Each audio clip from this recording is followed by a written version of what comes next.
Okay. Thanks for letting us know. Period.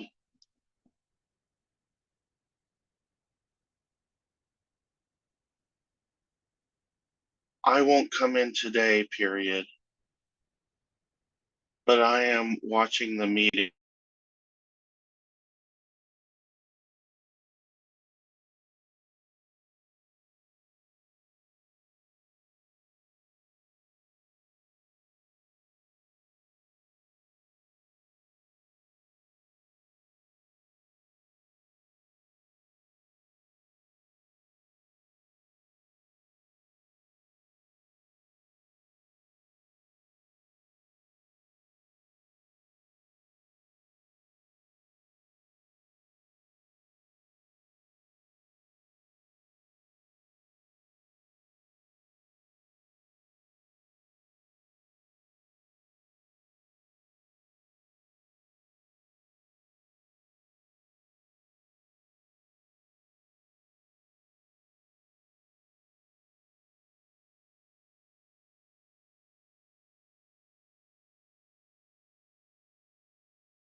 We are enrolled in SANDAG University.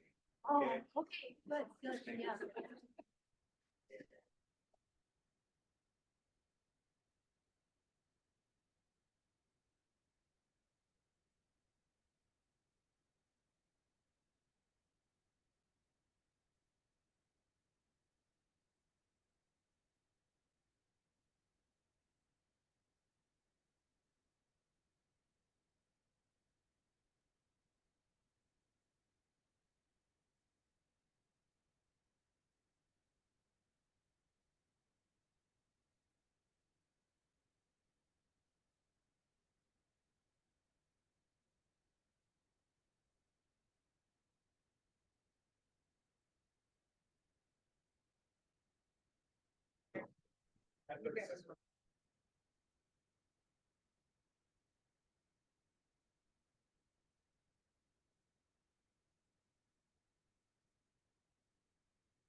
Testing, testing. Yeah.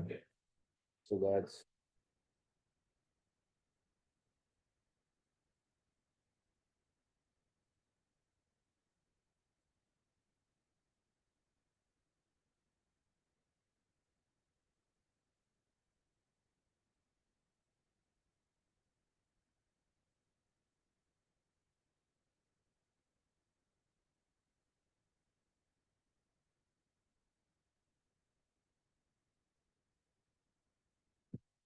Good morning, everybody. Thank you so much for your patience and for a great many showing up today. Very much appreciated. Before we kick off our meeting, I would like to ask our interpreter to introduce themselves and go over the process and procedures. Announcement from interpreter. To use the interpretation feature, please scroll to the bottom of the Zoom screen where the meeting controls are. Click on the interpretation icon, world, and select English as your language. If you are joining through the Zoom mobile app, cell phone, tablet, etc., please press the ellipsis, then interpretation, and then choose your language. Finally, click on mute original audio to not hear the original Spanish low in the background. Headsets are available for interpretation. If you are in the meeting room, please check out a headset from the receptionist in the lobby. Aviso por parte del intérprete. Para hacer uso del servicio de interpretación, favor de desplazarse a la parte inferior de la pantalla de Zoom, donde aparecen los controles. Haga clic en el icono de interpretación, globo terráqueo, y seleccione Spanish, español. Si está utilizando la aplicación de móvil de Zoom, celular, tableta, etc., presione los puntos suspensivos, luego interpretación y luego el idioma. Si no desea escuchar el audio original en inglés en el fondo, por favor seleccione Mute Original Audio, silenciar audio original. Contamos con auriculares disponibles para el servicio de interpretación. Si se encuentra en la sala de reunión, favor de pedir auriculares con la recepcionista en el vestíbulo. Thank you. Thank you so much. Welcome, everybody, to the August 8th, 2024 Mobility and Sustainable Communities Joint Working Group meeting. I'm Jose Rodriguez, council member for the City of National City, and will be chairing today's meeting alongside Joy Lyons, Chair of the Sustainable Communities Working Group. I do want to give her an opportunity to say a few words. Thank you, Jose. Welcome. And we're happy to be here from the Sustainable Communities Working Group. It's wonderful to have such a full room of folks who are interested in hearing the 2025 regional plan, and we've looked forward to this joint meeting. I'll just close by saying this is a great opportunity to provide comment and to ask questions. It's just an amazing opportunity for that, so I will encourage people to do that today. Thank you. Thank you so much. Before we begin, I would just like to review a process to participate publicly. Anybody, any working group member that would like to participate, simply raise your hand. And as you do so, can you please identify yourself by stating your jurisdiction, your name, and your working group? Any members of the public that would like to speak, please put in a speaker slip. And anybody online that would like to speak, simply raise your hand and the clerk will call upon you. So moving on to item number 1. Member public comments. Do we have any comments from the members of the public? Yes, Chair, we have 2 members in person and 2 online. First member, Caesar, please come to the podium.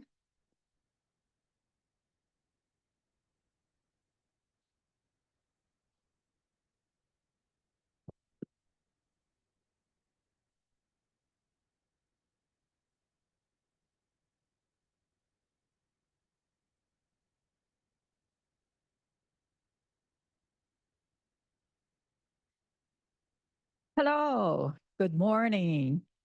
I'm Rita Javier, a victim of toxic emission next door, ceramics manufacturing. This is our letter partly to the owner.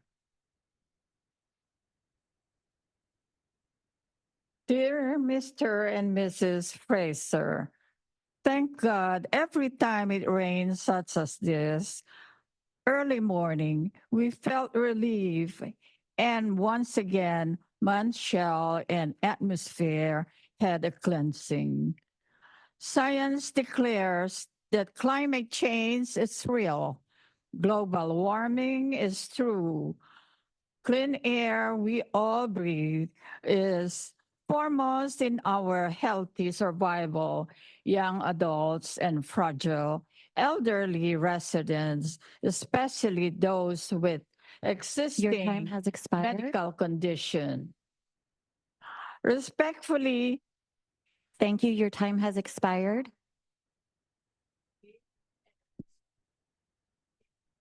Harita, I am going to let you know that your time has expired at this time. Thank you. Next,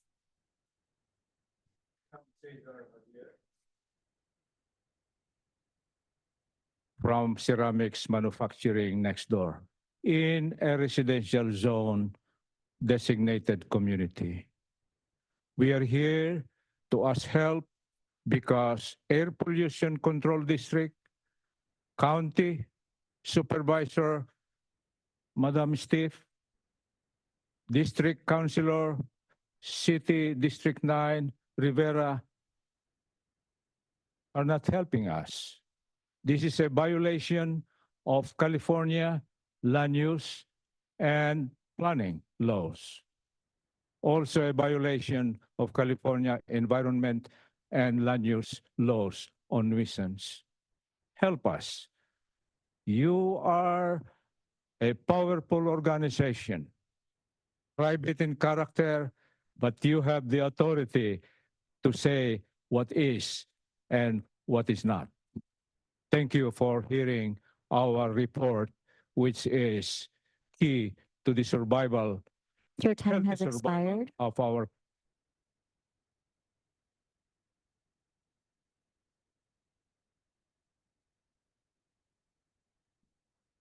For our online speakers, I will be calling Catherine Rhodes first and then Tom Frank.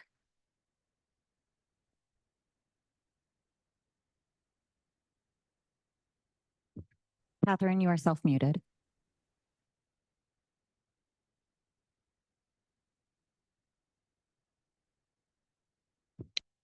Catherine seems to have fallen off. Tom Frank, you are now available. You are self-muted at this time, Tom.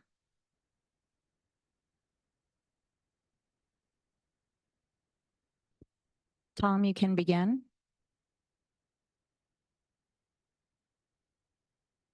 Tom seems to have fallen off. We do not have any further comments at this time. Good morning. Can you hear me? Oh, Good There you morning. are. Go ahead, Can Tom. you hear me? Yes. All right, great. Thank you. Thank you, co-chairs, fellow planning and mobility professionals. My name's Tom Frank. I'm the transportation director, city engineer for the city of Carlsbad. I couldn't be there today due to family emergencies, but I wanted to thank Mario Orso, the new San Diego or SANDAG CEO, and the new SANDAG leadership, all of the ITALK committee members and SANDAG board members who are watching and making this meeting possible. We believe in meaningful collaborative input to our planning and mobility related plans. Thank you for all my fellow professionals who are hired by these regional cities and the county to implement our regional plans. You are the boots on the ground who knows what's working and what's not working. Our mobility working group's main objective is to use our expertise and provide analysis and recommendations to the Transportation Committee for them to make informed decisions. Time and time again, collaboration works. We've seen that with our partners at Caltrans and SANDAG implementing our local projects. And if this meeting is to dive into the details, that's awesome. If this meeting is to get another PowerPoint presentation and have some listen to what SANDAG is doing and not provide the meaningful input, then I would sincerely request that you do schedule that follow-on meeting so that we can collaborate. Thank you, Thank Chair. you, Tom. Your time Chairs, has that concludes expired. my comments. Thank you. Chair, we do have Catherine Rhodes back. I would like to bring her back on. yes, that's fine. Catherine, you are self-muted. Wonderful. This is Catherine. Can you hear me? Yes, we can hear you. Great. Thank you. Can you guys do a roll call so we know who's in the room? Governor Gavin Newsom is sabotaging the San Diego region by refusing to declare a state of emergency for the Tijuana River pollution, since Vice President Kamala Harris is having trouble with the border issue because Donald Trump sabotaged the bipartisan border bill approved by the Border Patrol to add more officers so they can secure the border.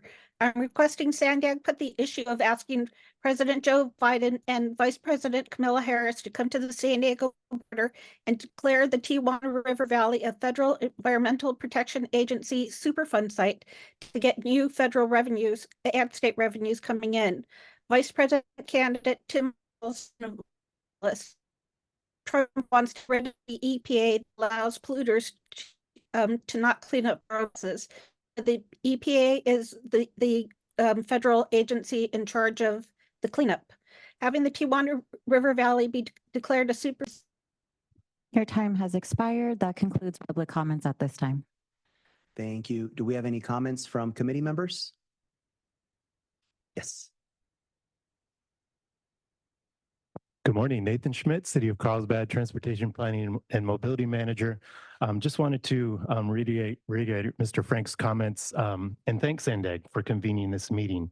This is a great first step in what we see as building upon a successful partnership between SANDAG and our local agencies.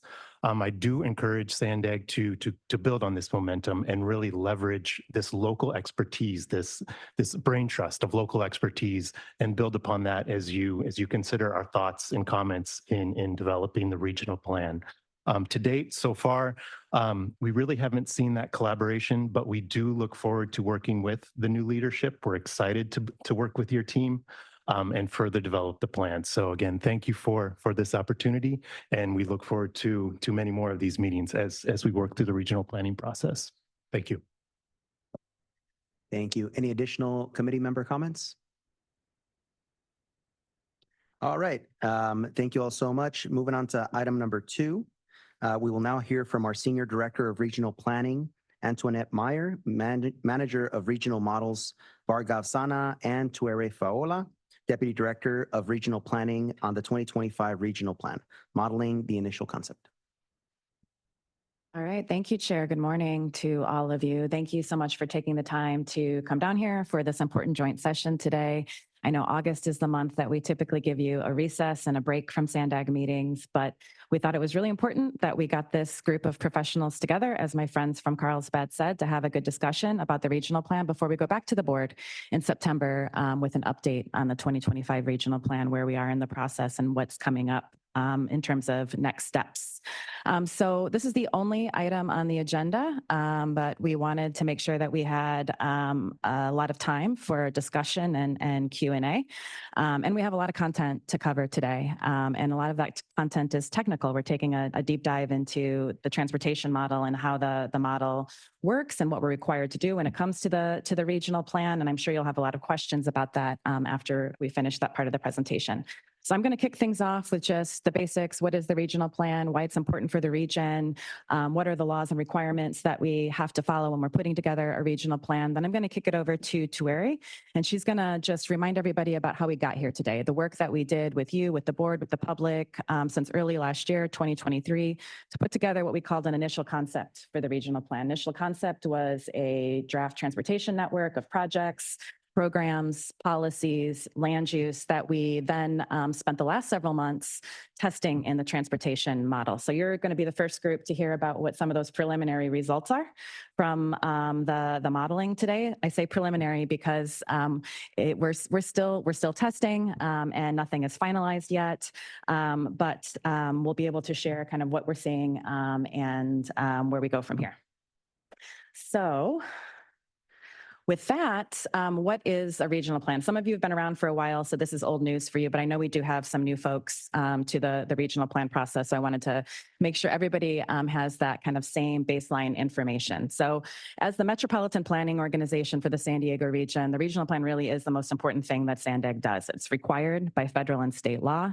It has to be updated every 4 years and based on the latest data and planning assumptions. There are many, many federal and state requirements that we have to comply with when we're putting together the plan, and there are more and more that are being released all of the time. So what was already a very complex process is getting even more complicated, difficult, and resource intensive. It literally takes us 4 years to do the plan, so we're basically always working on developing a regional plan. The regional plan we think of as a transportation plan, and it very much is. That is probably the biggest component of the regional plan, but we also have to include other things like land development, how we're going to accommodate housing needs, how we're going to protect the environment and sensitive habitat, how we're going to improve air quality, and how we're going to address climate change. And I'd say laws around climate change, and air quality are the laws that are changing most when it comes to the regional plan process. So the major laws and requirements that I want you to be aware of, because this is really, we start with this when we're putting the plan together. They fall under these three categories, generally speaking. So in terms of equity, we have to demonstrate how the regional plan will improve mobility, improve access, improve air quality, and reduce air pollution in our disadvantaged communities. And we define that by those communities that are minority, low income, senior, and that live in the areas of the region that have the highest levels of air pollution. We have to develop a social equity analysis. We're not there yet. That comes later in the plan process. We also have to develop and implement a public improvement plan that shows how we will reach those disadvantaged communities and get their input in a meaningful way on the development of the regional plan. Air quality, we have federal requirements that we have to comply with, and those are changing in real time and getting more stringent. We have to use a modeling tool, and you'll learn more about that in Bargov's portion of the presentation, to demonstrate that we are not worsening air quality or creating any new air quality violations. The San Diego region is what's considered a non-attainment area.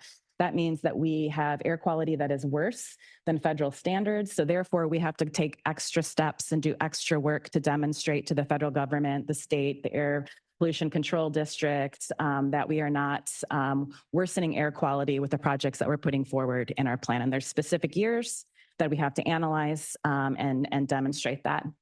The law you hear us talk about the most, because it's the one, honestly, that keeps us up at night, it gives us the most heartburn, it's the most difficult to comply with, is Senate Bill 375, and that's called the Sustainable Communities Strategy. And among other things, this law requires us to demonstrate how the plan will reduce greenhouse gas emissions and vehicle miles traveled by a specific amount by 2035. So for our region currently, the target that we have is a 19% per capita reduction based on 2005 levels. You'll see that I put greenhouse gas emissions and vehicle miles traveled here because we don't actually get to take credit for zero emission vehicles and cleaner transportation. So by and large, this GHG target is based on reducing vehicle miles traveled. This was hard enough to do in previous plans, but it's getting harder with every plan cycle because 2035 is just around the corner. And it's really difficult to reduce the amount that people drive and to provide other transportation choices in a 10-year timeframe. So this plan in particular has been really challenging for us in terms of meeting that target for reducing vehicle miles traveled. I do want to share, though, that the initial modeling results are trending in the right direction. It looks like we will be able to both meet our federal air quality and achieve our greenhouse gas target. The state has recently changed the guidelines for SB 375. They're no longer allowing us to round up, so that means we can't be at 18.6% like our current plan. We have to be at 19%. It's looking promising that we will make that 19%. So you're the first to get that good news besides our team. We've been celebrating silently for about a week now. Okay, I'm going to hand it over to Tutuari, and she's going to talk about how we came up with that initial concept for the regional plan, remind everyone of the work that we did over the last 18 months or so to kind of get to the point where we are today. Okay. So as Antoinette said earlier, we have been doing lots of engagement and outreach over the past year and a half. And through that time, we did 7 different workshops with our board of directors to talk about the plan and the different components and get their feedback along the way. We also did 8 community workshops, and those workshops were done throughout all parts of our region, in the after work hours, as well as in an online format to make sure that we were getting the most engagement through those workshops. And we also continued in that engagement with doing 5 different joint working group meetings, a few of those with working groups that we have here at SANDAG, as well as with our policy advisory committees. And then we really reached out to the community in a variety of different ways, partnering with our community-based organizations to do events in their community, really meeting them where they're at, as well as having an online tool that allowed us to collect feedback and people to tell us what types of projects and the things that they wanted us to see as we were developing the proposed 2025 regional plan. So you can see the amount of feedback that we got here on the screen. So this slide here gives just a summary of some of the themes that we heard. It's certainly not all of the information that we heard from all of the outreach that we did, but it is just highlighting some of the key themes. And we really heard that people want to see traffic reduced throughout all of our major corridors, and they want to see improvements along our highways. They also want to see a public transportation system that is faster and it's just more efficient. And they want to see our rapid routes that are able to operate along our roadways and be able to bypass car traffic and allow them to have reliable and convenient and frequent service. We also heard from members of the public that they want to make transportation more accessible, and that's accessible whether it is for physical access for people with disabilities, as well as we heard a lot that there needs to be better connections for children to get to and from school, as well as to their colleges. And then they also want to make sure that we're thinking about those, looking at our rural communities and how we might want to expand, transit or different types of transportation services to allow them various options to get around. We also heard that making neighborhood connections was really important and wanting to see more services throughout the region, like microtransit. Many of you have some of them launched in your different parts of the region, from Pacific Beach up into North County. And so really wanting to make sure that we're providing more of those neighborhood electric vehicle shuttles, as well as microtransit to get people around within their community, as well as to and from transit. And then again, just seeing transit in more places. But overall, one of the other key themes that we heard was that people really just want to see better integration of our different types of transportation options. They don't want it to be complicated whether they choose to drive, to bike, to take the bus. They really just want to make sure that whatever mode of transportation they're doing, that it's really seamless. And if they're using more than one, it's seamless connections between those.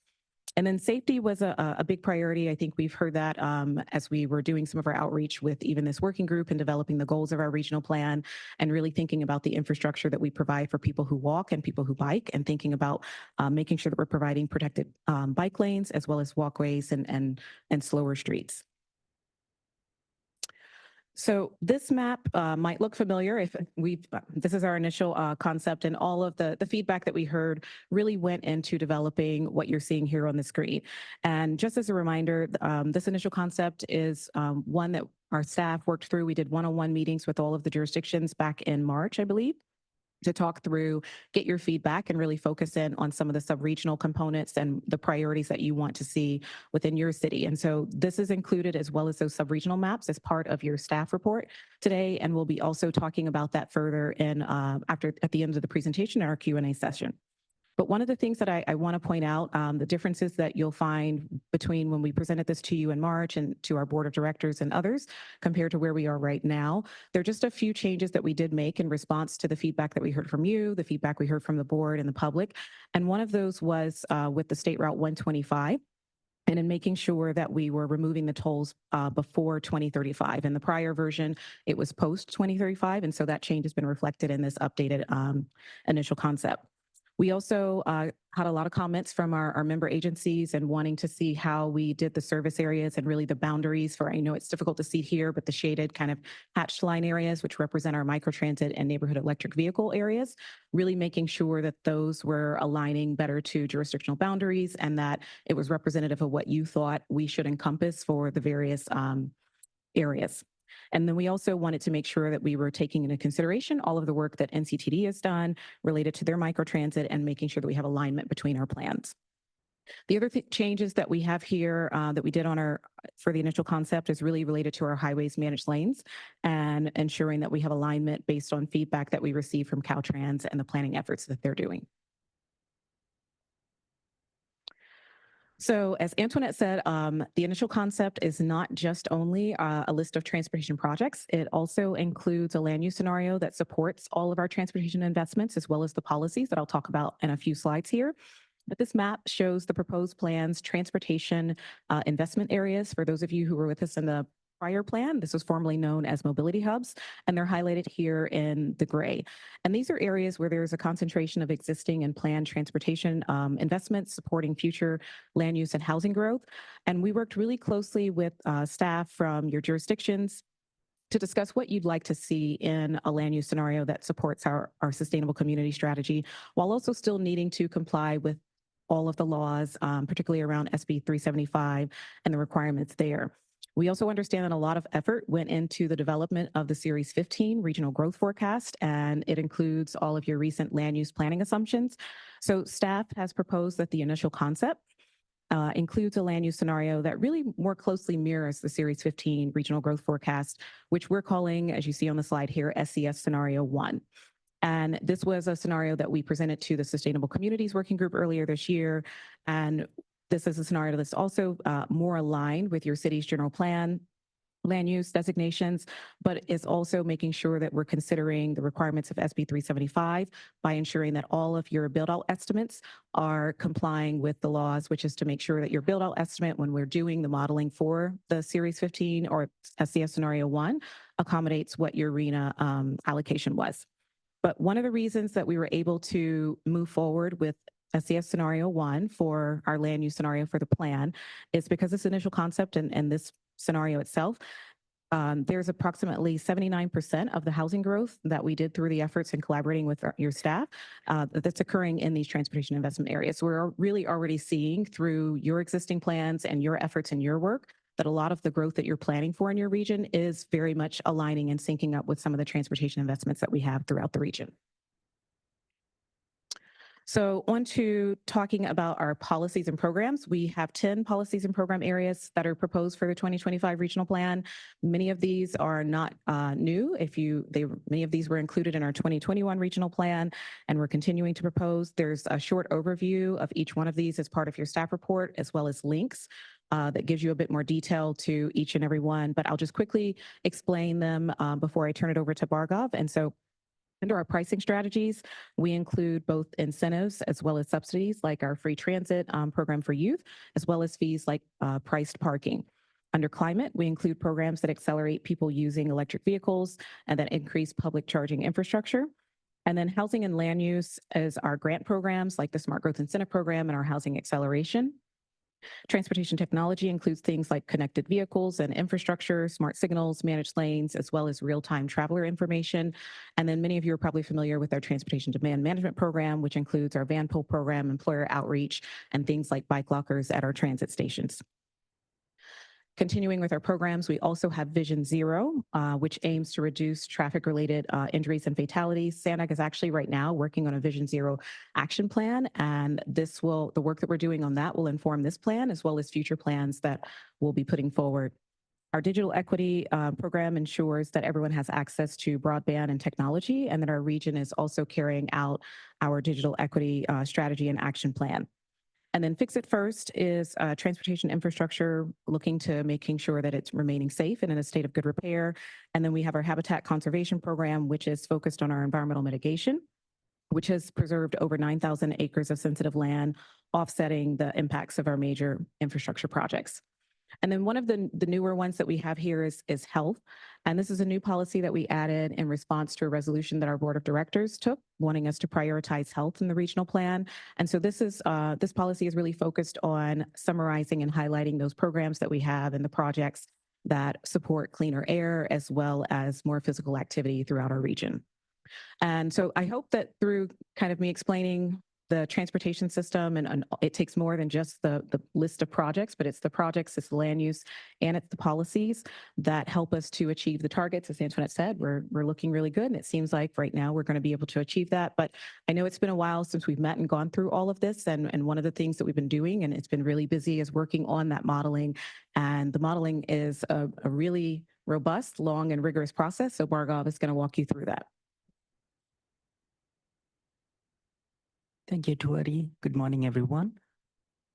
So we take the initial concept network, combine it with the Sustainable Community Strategy or SCS land use scenario, add to it all the policies and programs, and we input all of this into SANDAG's regional transportation model called ABM. ABM stands for Activity-Based Model and is an essential tool to quantify emissions and demonstrate that we are meeting state and federal requirements. The ABM, among other things, predicts traffic volumes and speeds on the road network that are then input into another tool called emission factors, or MFAC for short, that produces the pollutant levels. And we check those levels against the requirements and demonstrate that we are meeting them. The SB 375 19% reduction target is based on passenger travels only, light duty vehicles, whereas for the federal air quality requirement, it includes all vehicles, including heavy duty trucks. The ABM is a very sophisticated tool, and it requires significant effort on our part to develop and maintain. We do rigorous testing to ensure that the results of the ABM are valid. We also make sure that the responses that the model outputs to the projects and policies are appropriate. We conduct external peer reviews to ensure that we are following modeling best practices. Finally, we also get input from CARB about our modeling processes through the tech memo coordination process. So there is a technical methodology memo that details the inner workings of the model and all the assumptions that are being made in the model. And a draft has been submitted to CARB at this time, and a link to that draft has been provided in the staff report. CARB recommends that we do not share modeling numbers before they have approved of this tech memo that details the models. Let's take a minute to understand what ABM is all about. Why is it called an activity-based model? It is because it works on the principle that travel demand is derived from the need to pursue activities. Here's an example of a typical daily activity pattern that someone might pursue. They start at home, go to work at about 9 a.m., maybe just drive there, work until noon, walk out for lunch, come back, and on their way back home, they stop for groceries. So the activity-based model is trying to predict what the activities are, where they're being pursued, what time, and what are the modes, travel modes that are being used to get to those activities. So the model is trying to do this for all the persons in the region. How exactly does it do it? How does it work? In one sentence, it's got many sets of equations that try to replicate human travel behavior. It takes demographic attributes of the population. It takes land use and economic attributes, like jobs where they are located. It takes the network and derives travel times and costs for getting from point A to point B, uses all of that and predicts these daily activity patterns of where the activities are being pursued, what modes are being used to get to those activities at what times. So the land use scenario provides us those inputs. Any land use scenario, we convert that to what's called a synthetic population, which is nothing but a list of all the persons and households in a given region. That in itself is a complicated statistical process, but what we hope to gain from it is a representative population on which these equations can apply and produce the daily activity patterns. The initial concept network involves different networks: highway network, transit network, active transportation network, and these networks are used by the model to derive travel times and costs. And all of these go into the ABM, and we derive daily activity patterns, which is millions of trips all across the region. And once we get these trips, we assign them or route them on the transportation network. So all the drive trips are assigned to the highway network, which result in traffic volume and speed predictions, which, if you recall, plug into the emissions factors tool, or MFAC, to get an estimate of pollutants and emissions. The transit trips are routed onto the transit network, and what we get from there is ridership on the various routes and even at the stop level. The ABM produces really detailed outputs, and we are able to derive equity-related metrics also from it. Let's look at a specific example. In this case, we are talking about a resident of La Mesa. Let's call her Lisa, and there's a few demographic attributes. Lives in a 3-person household with spouse and child, has got car, and is moderately high income. The work location for this person is downtown. The model first tries to evaluate what options does Lisa have to get to her work in downtown. There are 3 options listed currently. One is drive, the second is transit, and the third is bike. If the distance was closer between home and work, we'd also have a walk option in there. So the model needs to get right the travel options a person would have, and then evaluate each of these options to see how attractive they might be to someone like Lisa. The travel times and costs are primary determinants of the travel mode choice. So for drive, it's about 25 minutes of travel time, but there is some cost to operating the vehicle and parking in downtown. In terms of transit, the cost is lower. It's a ticket, but the time is higher. It's 50 minutes approximately. And then on bike, which is not impossible, it's about 12 miles that one could imagine taking a bike to work. There's no direct cost, but the time is much higher, about an hour. So the equations that we just talked about combine the demographic attributes of a person like Lisa with all of the travel options, trades them off with travel times and costs, and comes up with how likely or how attractive a particular option is. And what the model puts out is a probability of a particular travel choice being chosen. In this case, it's a lot more attractive for someone like Lisa to just drive to her workplace in downtown. There's a less than 3% probability of someone like Lisa taking transit.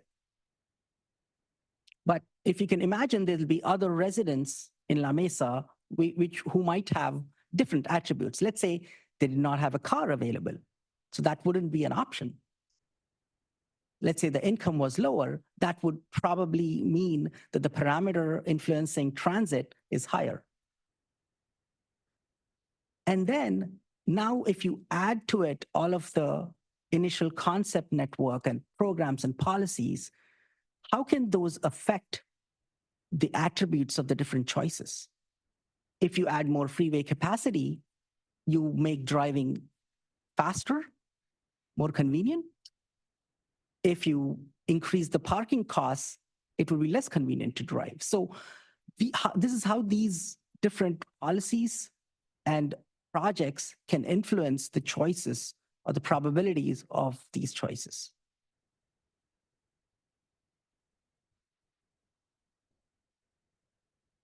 So this was just one example, which was of equations acting on the residents. But that's not the only travel market segment. We've got many other key segments of travelers who are using the San Diego transportation system. We've got overnight visitors.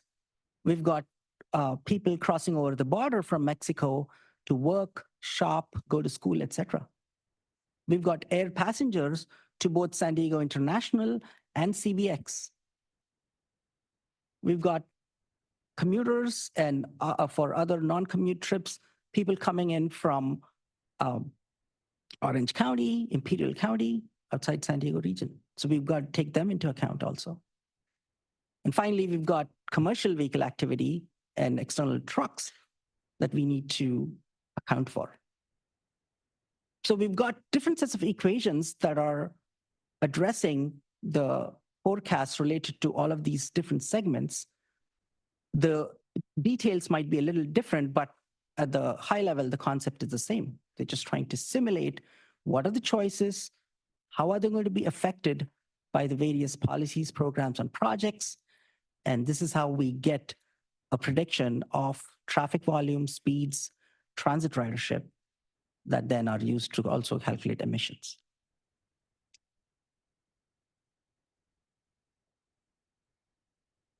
To update and maintain all these equations, we need survey data. We need detailed survey data because we are trying to relate all kinds of social demographic attributes, land use attributes, travel options to how people are trading off. And because of that, we are needing to collect survey data that can improve the predictive power of various components of the ABM. And we need to do this periodically. That's because travel behavior keeps evolving. It is not constant. Not too long ago, we had a global pandemic, which significantly affected how people went to work and how they looked at transit. About 10 years back, we had ride-hailing apps that provided a new option for people to go around. We now have e-bikes and electric vehicles.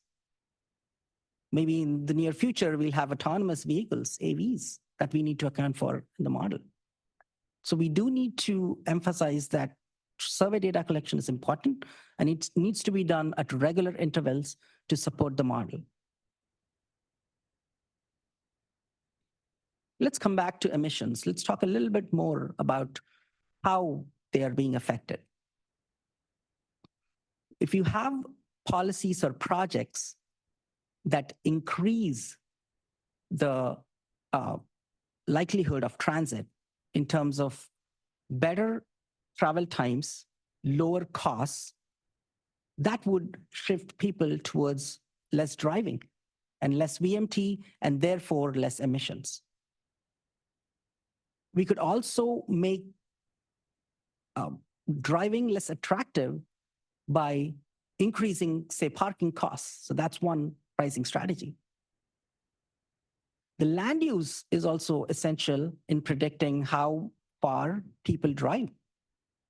If you have denser communities with all the activities that you want to pursue close by, you would be less likely to drive farther to farther destinations.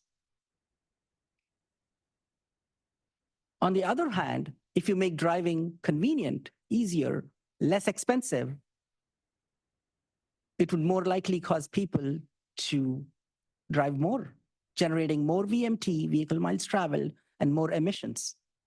So if you have a more spread out development, that'll lead to more driving in terms of jobs and houses. And if you have more highway lanes, that increases the capacity, improves travel times, and then there's more driving.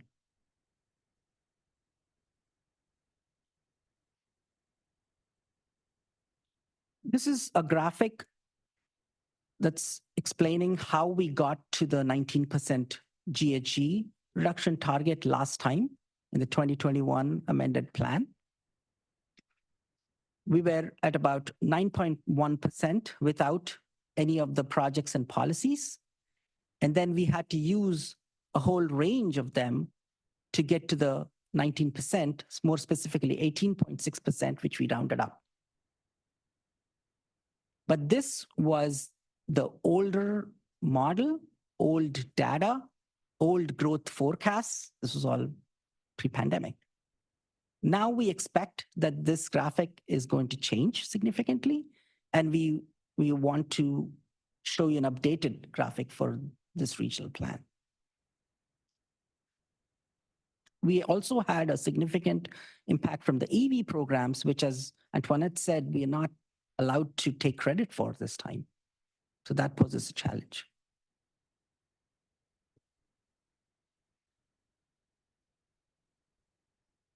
For federal air quality, if you recall, we are using all vehicles, all classes, and the traffic volumes for them and the speeds that are input into emission factors, or MFAC.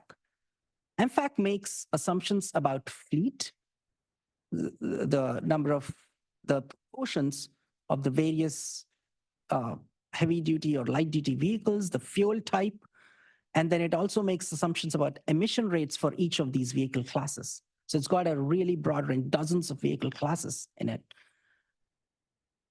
And then it estimates the pollutant levels for a given land use scenario and regional plan. And the targets are set by different years and by pollutant.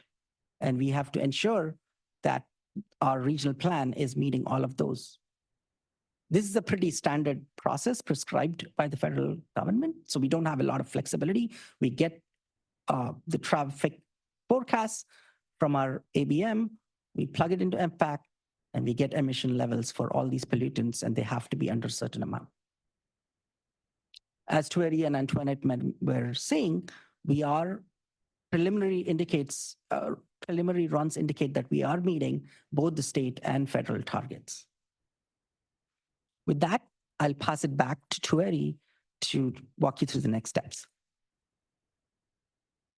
I'll actually cover the next steps. So we're not done with modeling. Modeling is a continuous process that will go on while we do the environmental impact report, develop the draft plan, ensure that we're trending in the right direction when it comes to the performance measures and the goals that were set for this regional plan.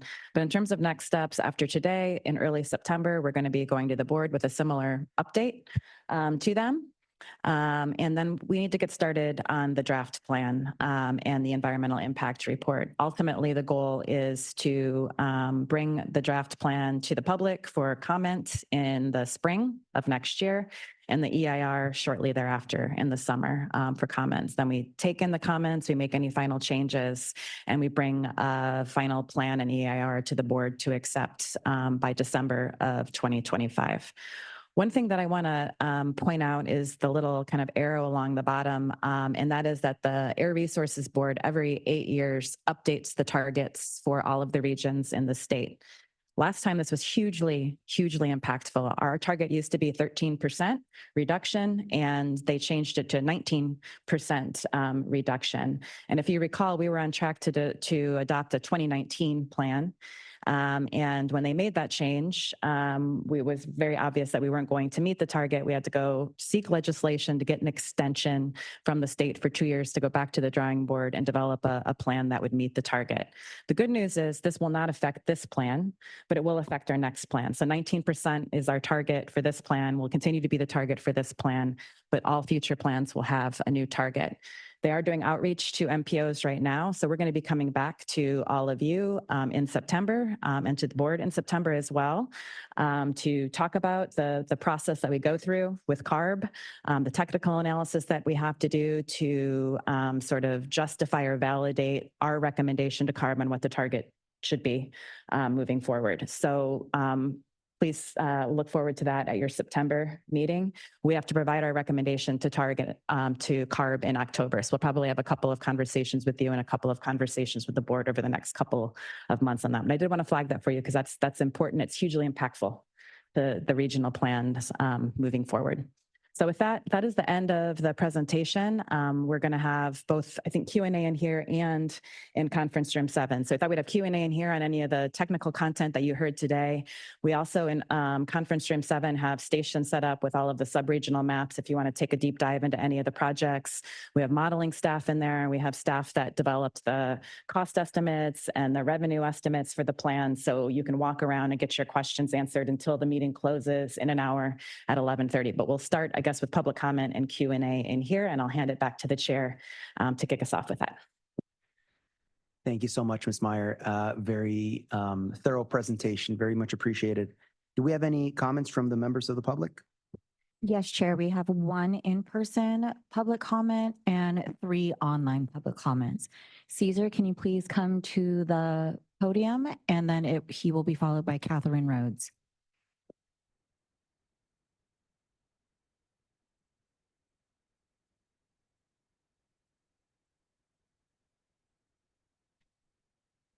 Cesar Javier, you are slated to speak at this time.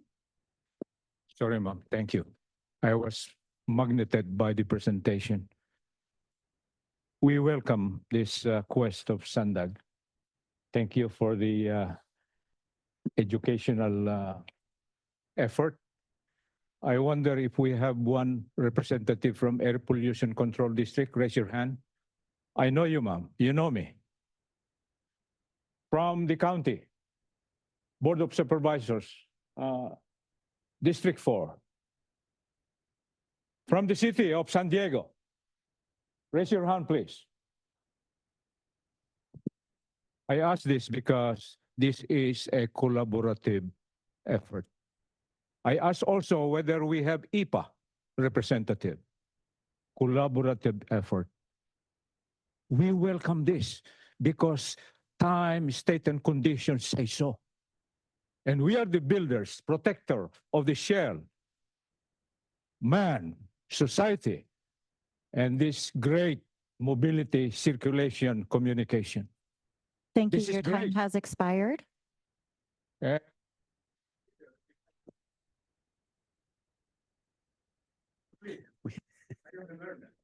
I apologize, sir. We do have other public speakers we need to take at this time.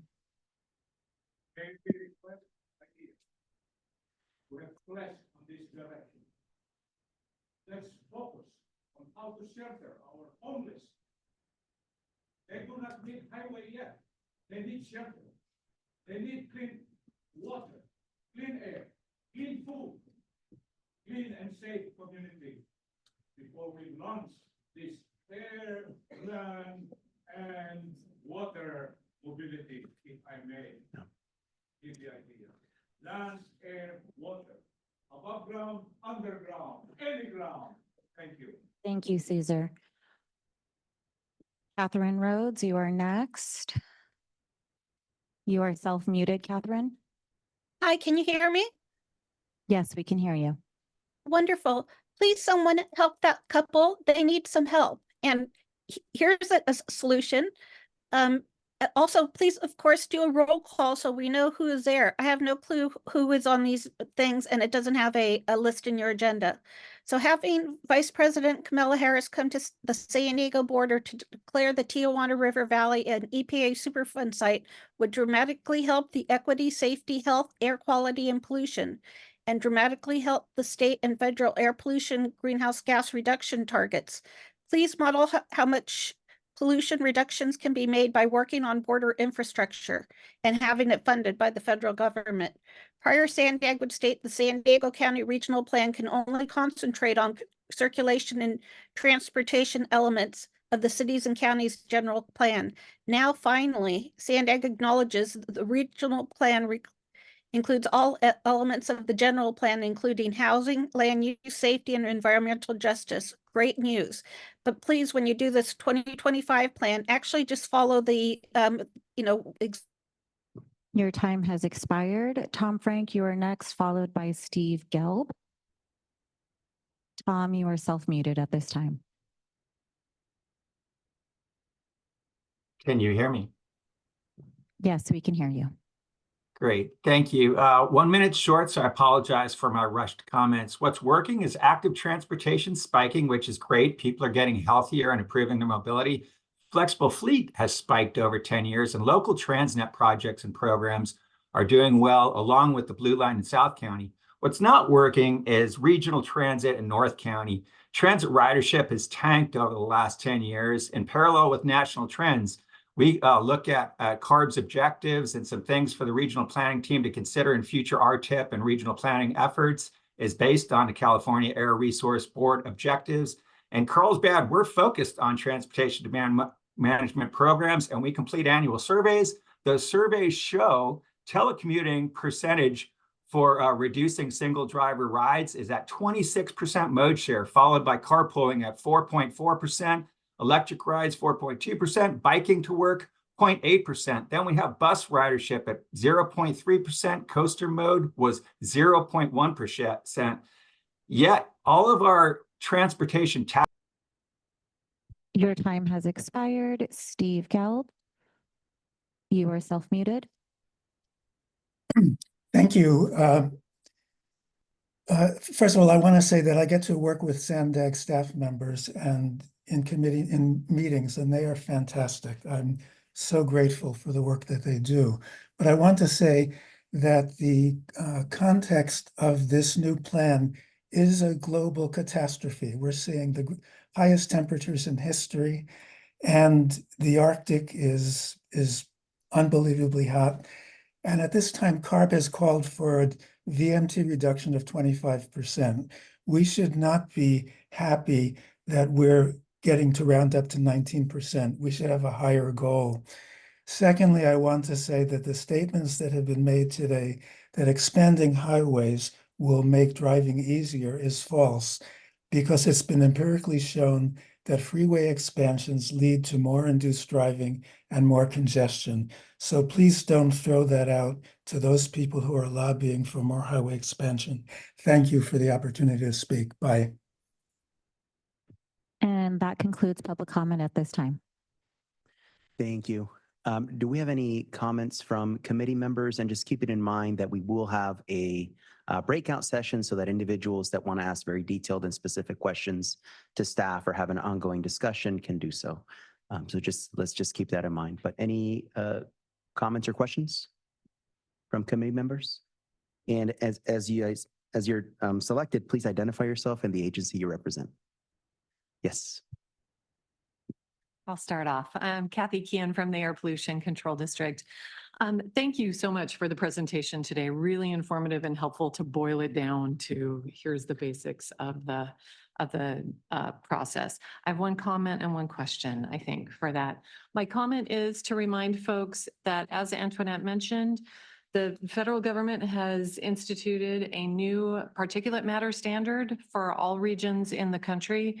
San Diego was in attainment for particulate standard. We will not be under the new standard. And so the regional plan needs to take that into account. That is a health-based standard for the health of our communities. We need to meet that standard. And so we'll be working in conjunction with you all to try and figure out strategies to meet that. Transportation is a huge contributor to particulate in the region. And so that's going to be a really important component moving forward. My question was for in the modeling where you guys were talking about we're going to meet the 19%. Yay. That's great news. I'm glad to hear it. Is that modeling the unconstrained plan for the region? Is it the cost constrained plan? I wasn't clear on that. Yeah, we don't model the unconstrained version of the plan. We just do the modeling of the cost constrained version of the plan. So the initial concept that you saw was the constrained version of the plan. We don't map the projects that are unconstrained. They're just in a list that's a kind of appendix or attachment to the plan. Great, thank you. Yes. Good morning, Tate Galloway, City of San Diego, City Planning Department. I have also a question and a comment, perhaps in line with the previous question. Did you look at an approach that, even if it was constrained, only focused or primarily focused on transit improvements, that perhaps to what a speaker online said about perhaps exceeding the 19%? So the approach that we looked at included both roadway improvements and significant investments in transit, more than any previous plan. We really emphasized rapid bus in this plan because I mentioned we've got 10 years to hit that 2035 target. And that is the quickest transit solution that we can implement in that time frame.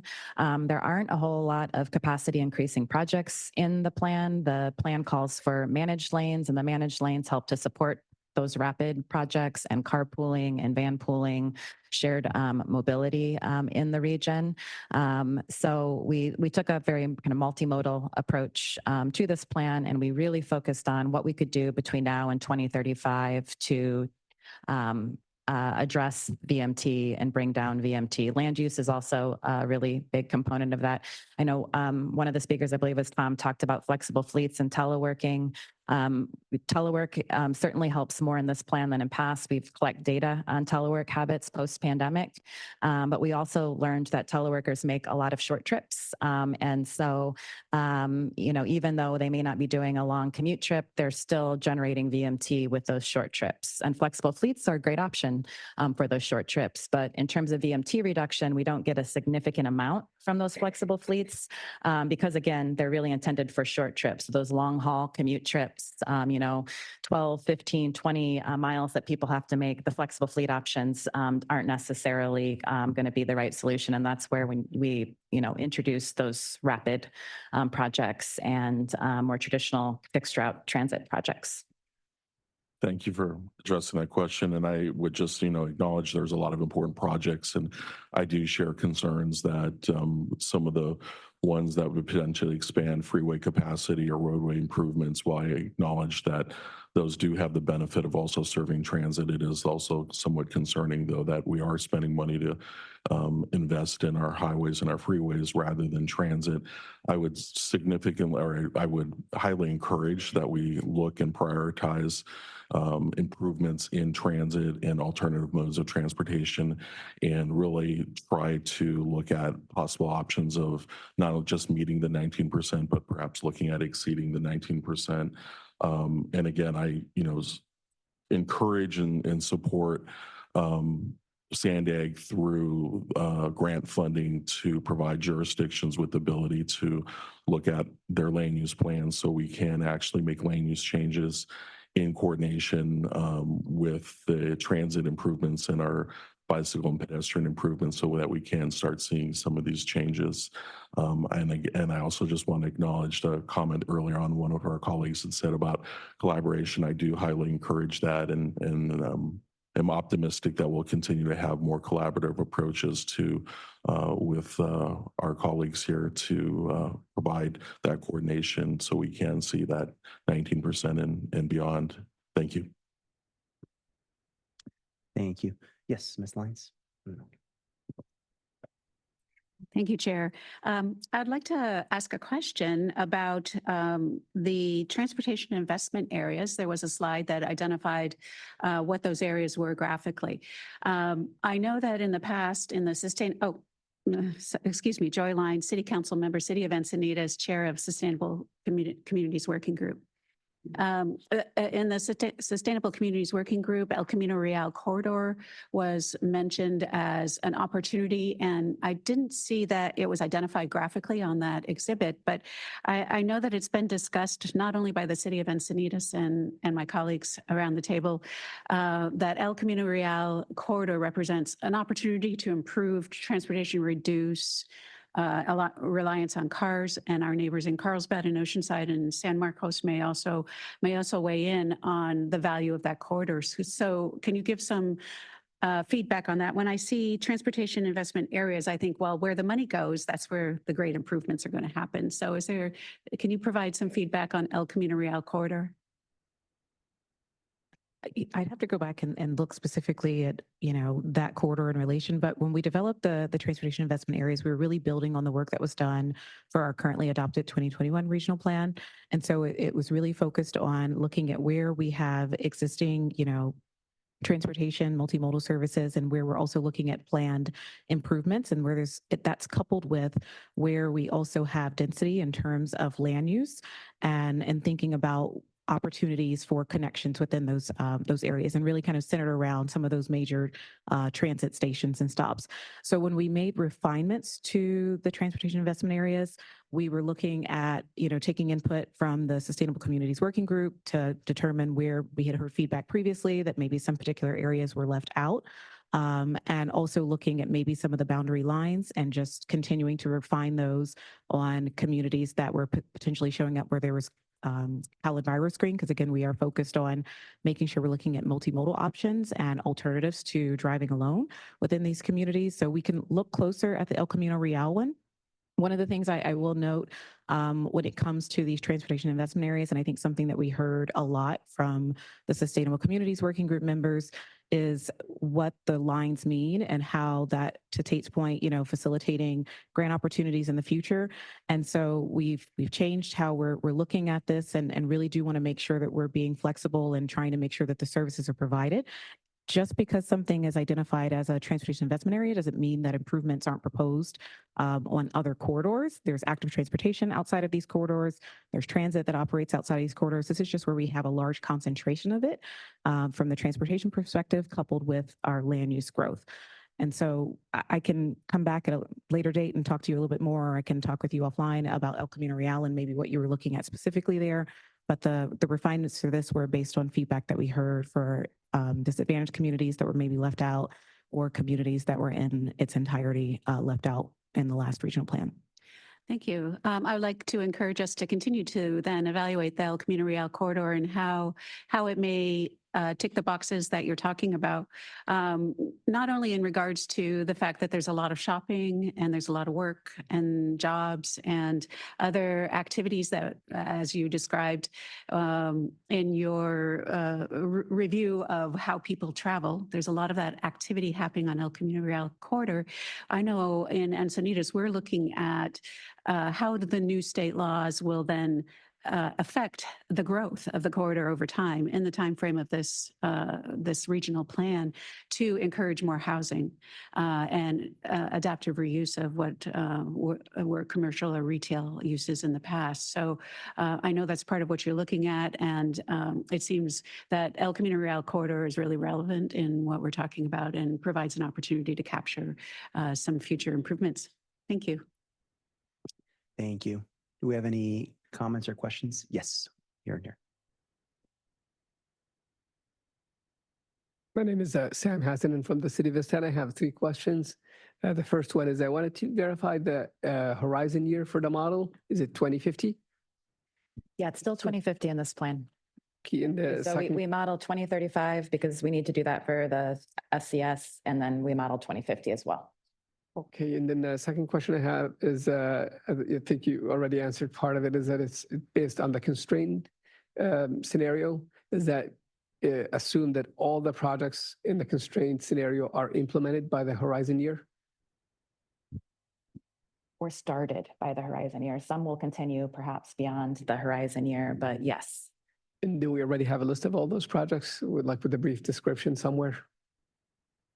We have the list of projects. So we've included projects in your attachments. You can go talk to staff about specific projects in a moment. And then this one's kind of consolidated, but we'll have a more detailed description of each of the projects in the plan that's forthcoming when we start working on the draft plan. Yeah, I mean, I've seen the attachments. There's the map, right? But is there a link to can you kind of point me to where you're referring to in the attachments? Yeah, so there's one that's a full regional map, and then there's the sub-regional maps. And so you'll see there's the numbers on the map that correspond with a project description. Oh, okay, this big one here. Okay, thank you. Yeah, and then we'll have blown up versions over there, so you can, see them and talk to the staff about the project specifically as well. This includes all the policies, programs, projects, not just infrastructure. Yeah, well, the programs aren't on the map because they're not really mappable, but we have a description of the programs and the policies as well. So this includes, So you won't see on the big regional map, the active transportation network, because that would be too many lines on the map, but you will see that on the sub-regional maps. And then policies and programs we have descriptions of, but again, they're not really something that we can physically cite. All right, thank you. Thank you. We have, sorry, it's called Nathan first, and then we're over here. Nathan Schmidt, City of Carlsbad Transportation Mobility Manager. Thank you, staff, for the overview and the presentation, in particular, the overview of the model and the inner workings so we can understand that better. Again, just to reiterate what Mr. Frank was alluding to in terms of where we would like to see investment. Really what we see in Carlsbad, we see the greatest return on our investment in those modes such as active transportation and transportation demand management. That really works well with the land use in our area. It works well with our residents, and we are seeing more and more of that requested, in particular in Carlsbad. In terms of flexible fleets, we do continue to push for that in Carlsbad. We saw a great benefit of that. I do realize that, yes, they do serve short trips, but they are also part of that trip chain. They provide an excellent way for people to get from our major transit centers to outlying employment centers, and they provide a more convenient way for people to get in areas that have less dense and less accessible, really areas where we have transit deserts in our outlying areas. In terms of the model, I do have one question, and if you could, maybe Mr. San, if you could kind of expand on how the model is actually modeling some of these more emerging trends. Getting beyond those more traditional modes that are supported by decades of ridership data that are tried and tested, and looking at modes such as flexible fleets where they aren't very well developed throughout the county. We don't have great baseline data to base that on. I think it would be beneficial for the group to kind of understand how those are modeled so then we can better interpret the modeling results. Sure, great question. It is a bit challenging to make sure the model is as good as it can be for some of these emerging modes. And that's why we start at a point and then plan on collecting more data, survey data related to those modes as they mature. So in this particular case, what we have done is we've taken ridership information from pilot projects for microtransit. And what we've done is we've looked at the attributes of those options. What are the average wait times? What are the average speeds? And with that information put into the model, and we are also able to add it as a new option, the model can say, okay, it traded off against the existing modes and come up with an attractiveness factor for that, and then a probability of them getting chosen. And once we run this through the process, in the network, we put in microtransit, we run it through the process, we have ridership estimates, and we try to match that to actual observed numbers from pilot projects and say, okay, roughly it is in line. And with that, we are hoping that in a future scenario, when we have more microtransit services, that is going to result in a more or less accurate ridership estimate. However, the baseline preference towards some of these emerging modes is going to change. And it might not be exactly the same as what we are seeing in some of these pilot projects. And that's where periodic survey data, and if we see an acceleration in ridership and we see people preferring this more to say biking, and then we'll have to make adjustments to the parameters in those equations to get a more accurate estimate in the future. Hopefully that gives you a better idea. Yeah. Thank you for that answer. I guess in response to that, I would encourage you to look maybe outside the region even at areas that do have well-developed, for example, flexible fleets programs that have been running for, over a longer course of time. The issue with the pilot programs is they're typically temporary, maybe a year or two. They serve a relatively limited area, and they just don't provide a good baseline to start with. So I would really encourage you to look at, for example, San Clemente with the SC Rides program that's been running for years now, or other areas, just to provide a better comparison of how those services are operating. But thank you for the answer. Thank you. Yes. Thank you. And we're going to take just two more comments, please, considering that we want to have some time. So I have two hands up over here. Thank you. Ms. Like with Department of Defense. First of all, thank you for this very thorough presentation.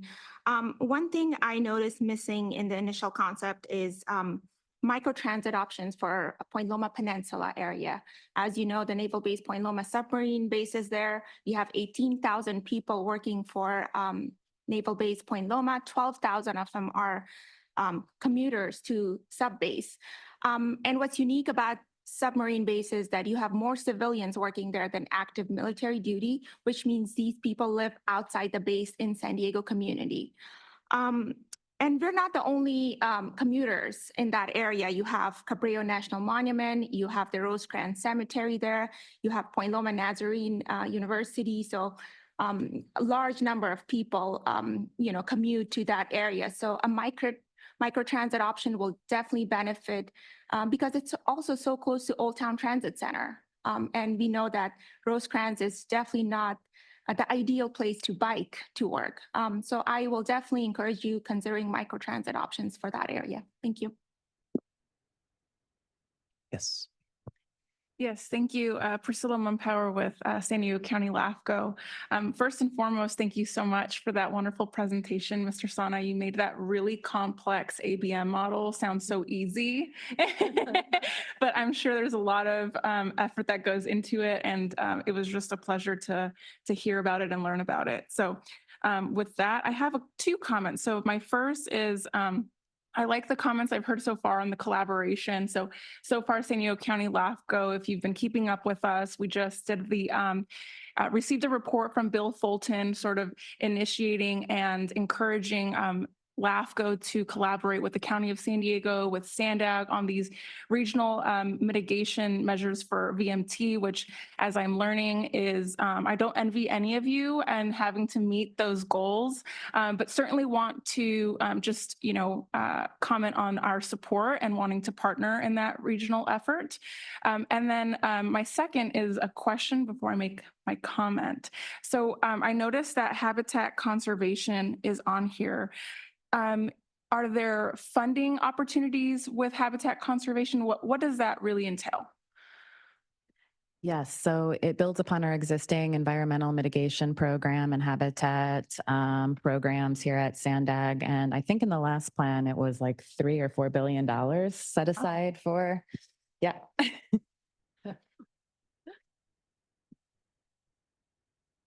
Hi, Keith Greer, SANDAG staff, Deputy Director in charge of our environmental programs and climate programs. And I can get into details with you in a second when we have our breakout session. But yeah, we have $3 billion in the last regional plan for completing these regional habitat conservation plans, which all the jurisdictions had to kind of involve themselves with 25 years ago. So there's lots of details in there, and I don't want to belabor this point, but I can talk to you a little bit about that later. Okay, that's wonderful.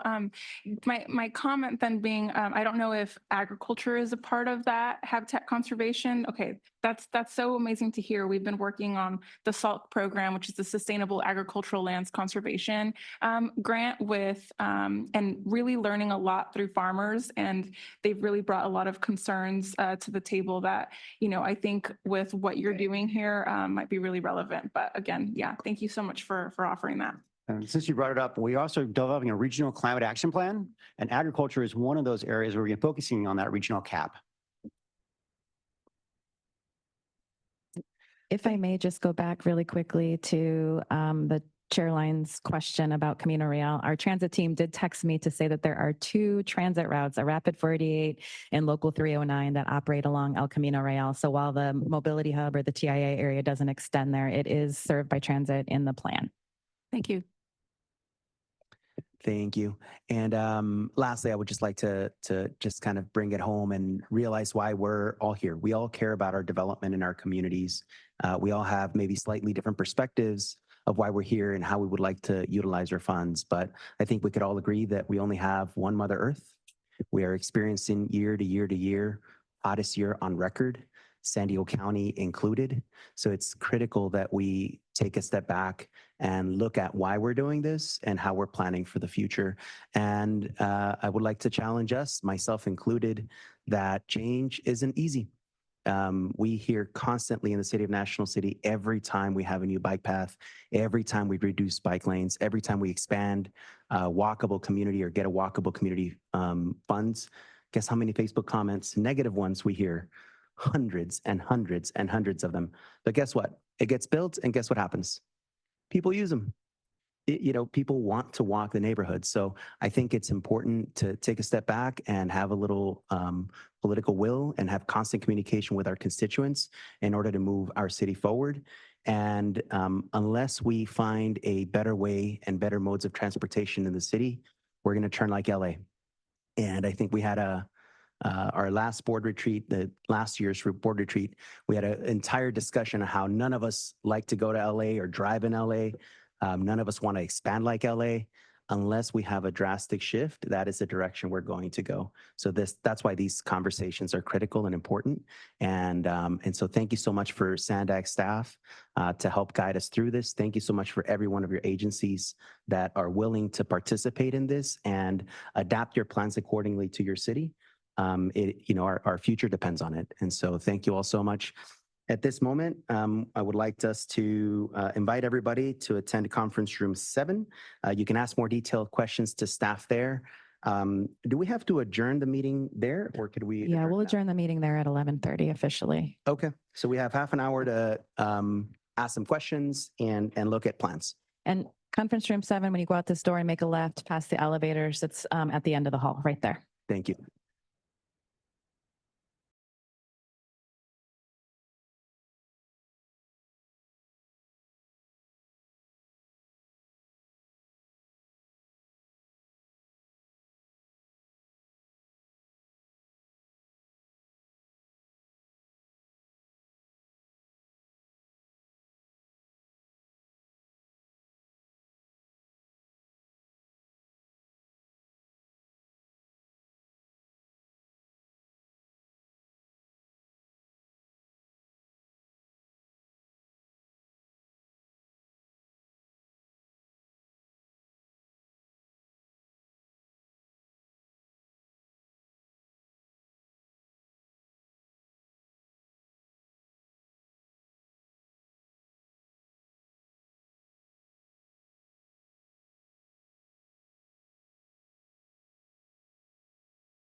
It's all good.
It's 11:30. Want to be respectful of everybody's time. Was that a good exercise? Yeah. Yes. Yeah, no, maybe so. Yeah, all right. So just want to remind everybody, the next mobility working group meeting will be Thursday, September 12th at 9:30. And the next sustainable communities working group meeting will be Thursday, September 5th. We will adjourn at 11:28. Thank you so much. Thank you. Thank you. I almost feel like